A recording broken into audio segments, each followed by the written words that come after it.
Le 30 avril 2022, à Serrières-en-Chautagne, et le 1er mai à Chambéry, vont être célébrées les cérémonies du 100e anniversaire de l'ordination épiscopale de Joanny Thévenoud. Elles auront été précédées la veille par la cérémonie du jumelage de la commune de Serrières avec le quartier cathédral de Ouagadougou, capitale du Burkina Faso. Valérie Montier-Almeida, arrière-petite-nièce de Monseigneur Thévenoud et doctorante en histoire religieuse contemporaine, nous explique pourquoi ces cérémonies ne sont pas seulement la manifestation d'une nostalgie pour un passé révolu, mais au contraire s'inscrivent parfaitement dans la vie pastorale de l'Église de Savoie aujourd'hui. Le 11 novembre 1903, à l'aube, au terme d'un voyage qui avait duré 3 mois et demi, dont 1 mois passé à cheval, le père Joanny Thévenoud découvrait la mission de Ouagadougou, capitale du pays Mossi, dans l'actuel Burkina Faso, anciennement dénommé Haute-Volta. Quand il était parti, à l'âge de 25 ans, 1 mois tout juste après son ordination, il avait fait ses adieux à sa famille savoyarde et à ses proches en leur donnant rendez-vous dans la maison du Père, car il n'était pas envisageable de se retrouver dans ce monde-ci. En effet, s'il ne connaissait pas encore exactement sa destination finale, il avait demandé à être affecté dans une des régions les plus avancées dans les terres de l'Afrique subsaharienne, alors qu'il en connaissait les conditions de vie extrêmement difficiles et que la région n'était pas encore pacifiée. Effectivement, l'espérance de vie des missionnaires dans ces contrées hostiles n'excédait pas 26 mois. Joanny Thévenoud va réaliser l'exploit d'y rester 46 ans, jusqu'à sa mort, le 16 septembre 1949. Déjà, en 1927, il était devenu le vétéran, le blanc le plus âgé et le plus expérimenté de toute l'Afrique de l'Ouest. Cette longévité exceptionnelle est un cas unique dans l'histoire de cette région à cette époque. Finalement, il reviendra à 5 reprises en France, la première fois 19 ans après son arrivée, pour son ordination épiscopale le 1er mai 1922. Il devient alors le premier évêque de Ouagadougou, dans un territoire grand comme 5 fois la France. C'est cet événement que l'Église de Savoie, en communion avec l'Église burkinabé, souhaite célébrer au printemps prochain, les 30 avril et 1er mai, mais également tout au long de l'année avec l'exposition Monseigneur Joanny Thévenoud, qui sera présentée dans les 3 cathédrales de l'archevêché de Chambéry et qui est déjà visible à l'église de Serrières-en-Chautagne. Monseigneur Thévenoud n'a finalement jamais exercé de ministère en Savoie et reste un inconnu pour la majorité des fidèles, voire des prêtres de Savoie.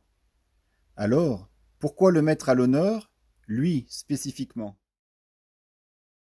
Effectivement, la Savoie, qui a été longtemps une terre de chrétienté, est presque une spécialiste de la mission, puisqu'en 150 ans, entre 1820 et 1960, elle a offert près d'1 millier de missionnaires, dont une 50aine d'évêques, auxquels il faut ajouter de très nombreux frères, comme par exemple les frères capucins qui sont allés aux Seychelles, et de très nombreuses congrégations féminines, avec parmi elles les sœurs de Saint-Joseph de Tarentaise et de Maurienne qui sont allées au Brésil et en Inde. C'est difficile d'imaginer aujourd'hui ce qu'ont dû endurer ces jeunes femmes en quittant leur pays, leur entourage, leur mode de vie, pour aller vivre dans des pays dont elles ne connaissaient absolument rien et supporter des conditions de vie extrêmes.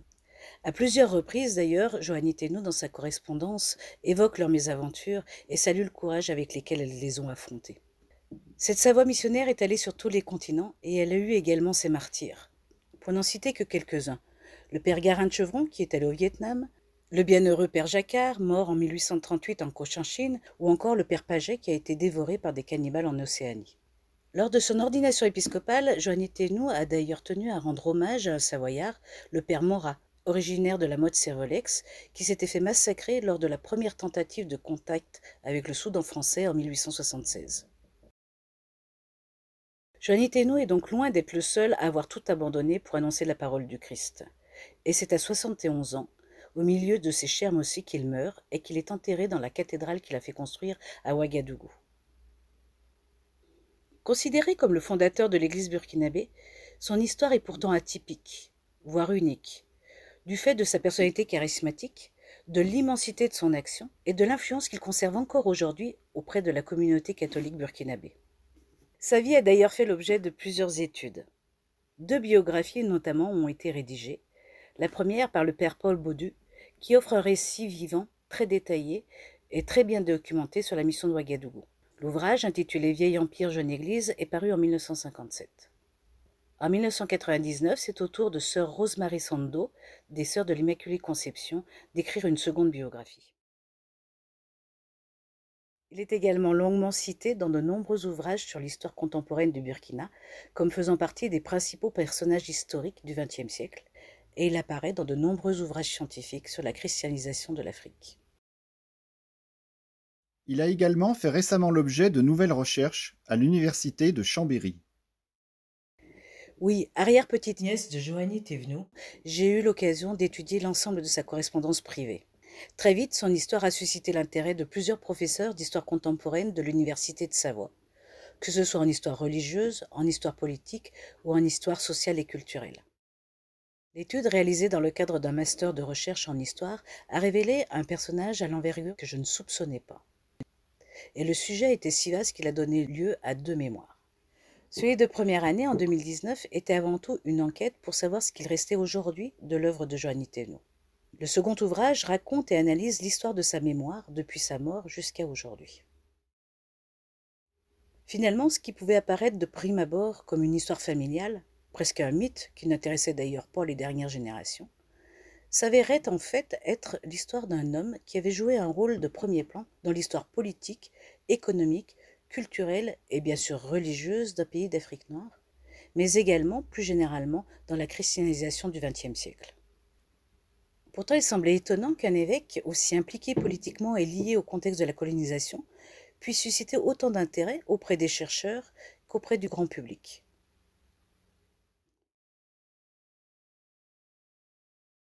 En effet, 70 ans ont passé depuis sa mort. L'Église, le monde, le contexte politique ont évolué, et l'histoire de Joanny Thévenoud, qui s'inscrit dans la grande épopée missionnaire, semble appartenir à un passé révolu et dépassé. Mis à part le fait qu'il puisse éventuellement servir d'exemple, commémorer son souvenir peut apparaître comme l'expression d'une simple nostalgie peu utile pour affronter les défis de la vie et de l'Église d'aujourd'hui. Alors, pourquoi faire revivre cette épopée? En quoi la connaissance de la vie de Joanny Thévenoud peut nous aider aujourd'hui? Je crois qu'au moins 3 raisons font qu'il est important pour l'Église de Savoie de commémorer son souvenir. Tout d'abord, il s'agit de notre histoire, et on sait que connaître son passé, son histoire, permet de mieux appréhender et de comprendre le présent. Histoire de la Savoie et histoire du Burkina Faso se rejoignent dans la figure de Joanny Thévenoud, car celui-ci, malgré l'éloignement, ou peut-être à cause de l'éloignement, a toujours imbriqué ces deux histoires. Il y a des morceaux de Savoie dans cette partie d'Afrique subsaharienne, et la Savoie est marquée dans son territoire et dans son église par celui qui fut l'apôtre des Mossi. Cette histoire est assez bien connue de certains d'entre nous, car nous avons la chance de posséder de très nombreux documents. Films datant des années 30, récits, courriers, articles de presse, rapports, échanges avec le Saint-Siège ou avec les autorités politiques coloniales, ainsi qu'une grande partie de sa correspondance privée, dont les 400 lettres couvrent près de 50 ans, depuis ses années d'internat jusqu'à quelques mois avant sa mort. Plus de 1500 documents le concernant ont été recensés à ce jour. Il s'agit aujourd'hui d'un témoignage exceptionnellement bien documenté de la christianisation pendant la quasi-totalité de la période coloniale. Joanny Thévenoud fait partie de notre histoire religieuse, comme il fait partie de l'histoire religieuse et même de l'histoire générale du Burkina. Si son rôle est évident et incontestable en Afrique, son influence en Savoie, voire en France, a été également longtemps très importante. En témoignent entre autres ses obsèques nationales qui ont rassemblé près de 12 000 personnes et l'hommage rendu par l'ensemble des autorités civiles, militaires, religieuses et coutumières du pays, alors qu'en Savoie avaient lieu de nombreuses célébrations. Sa mort a été annoncée à la radio par Rome, et en 2 mois, au moins 20 articles de presse lui ont été consacrés. Il semblerait même qu'un film de ses obsèques soit passé aux informations télévisées nationales. Sa longévité exceptionnelle en fait non seulement un témoin, mais un des acteurs principaux de la christianisation du Burkina Faso, puisqu'il est considéré comme le fondateur de l'Église burkinabé. Mais son rôle a été également essentiel sur les plans économiques et sociaux, et ses œuvres sont incroyables par leur nombre, leur diversité et par les moyens qu'il a utilisés pour les mener à bien ou tenter de les mener à bien. Juste 2 exemples, mais il y en a tant. Son principal combat, mené à la fois contre les autorités françaises et contre la coutume du pays, a concerné la liberté de la femme aussi.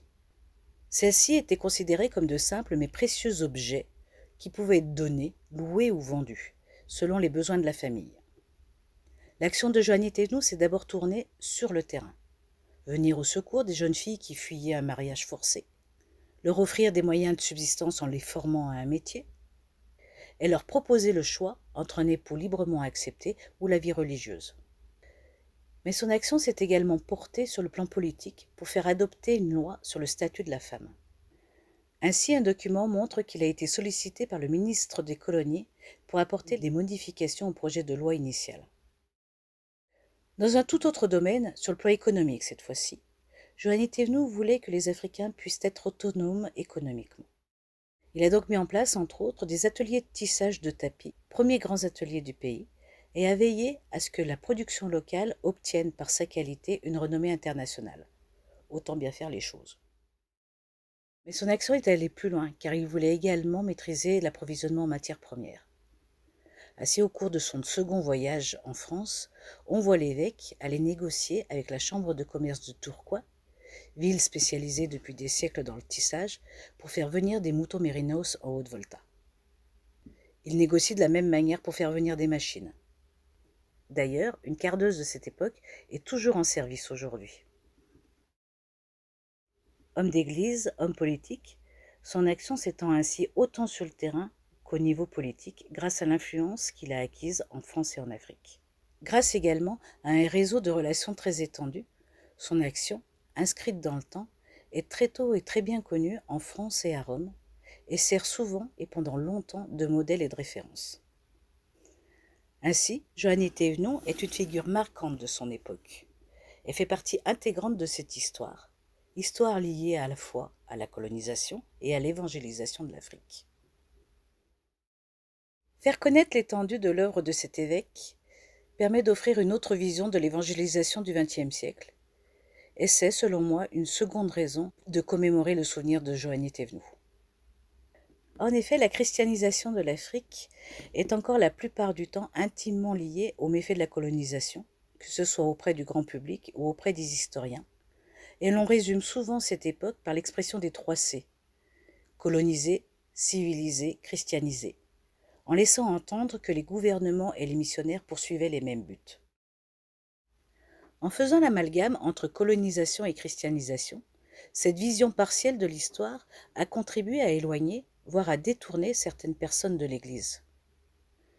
On parle ainsi de nos jours beaucoup de repentance, et on occulte souvent les apports de cette période, ce qui montre que la mémoire liée à la colonisation est loin d'être apaisée et suscite encore d'importantes et de douloureuses controverses.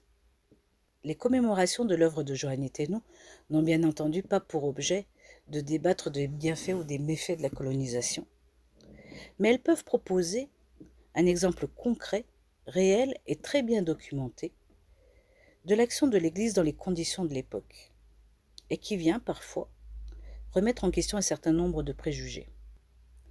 En effet, la vie et l'œuvre de Joanny Thévenoud ont donné naissance au cours de ces 70 dernières années à une mémoire originale, une mémoire écrite à plusieurs mains, une mémoire wagalo-savoyarde, où les 2 mémoires ont fusionné sans que l'une prenne le pas sur l'autre, mais au contraire, l'une se nourrissant de l'autre. Et cette mémoire montre que le souvenir et l'attachement aux fondateurs de l'Église burkinabé restent très vivaces, car ces œuvres ont été créées pour répondre aux besoins du moment, tout en étant capables de s'adapter pour pouvoir durer dans le temps. La preuve en est qu'aujourd'hui, de nombreuses œuvres, en ayant su évoluer, existent encore.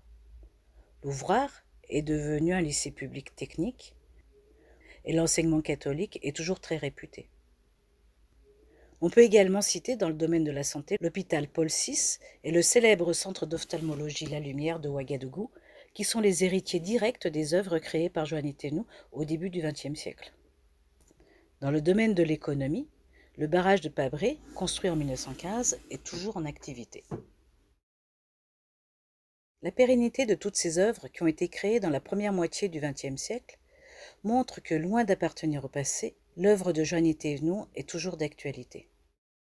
Un autre élément peut venir confirmer cette affirmation.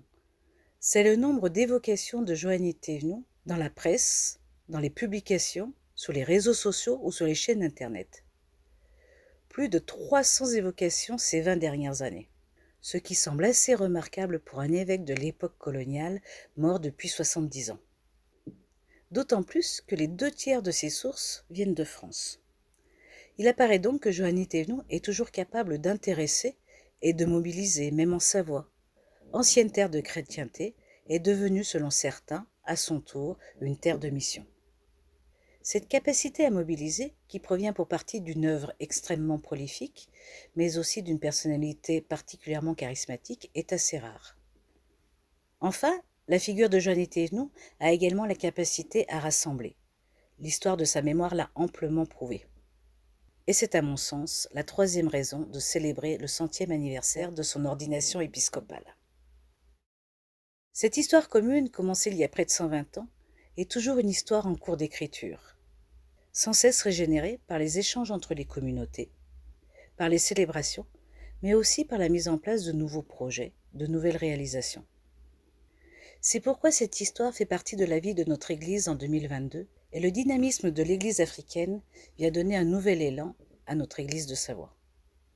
Ce ne sont pas que des mots ou de simples vœux, c'est la réalité qui se traduit concrètement par le soutien des prêtres Fidei Donum, par la réimplantation d'une et bientôt d'une deuxième communauté des Sœurs de l'Immaculée Conception en Savoie, par les pèlerinages et par la multitude des échanges entre les deux communautés.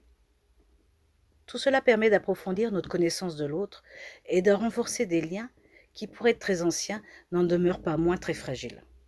À nous donc d'écrire la suite de cette histoire. Demain commence le 30 avril 2022.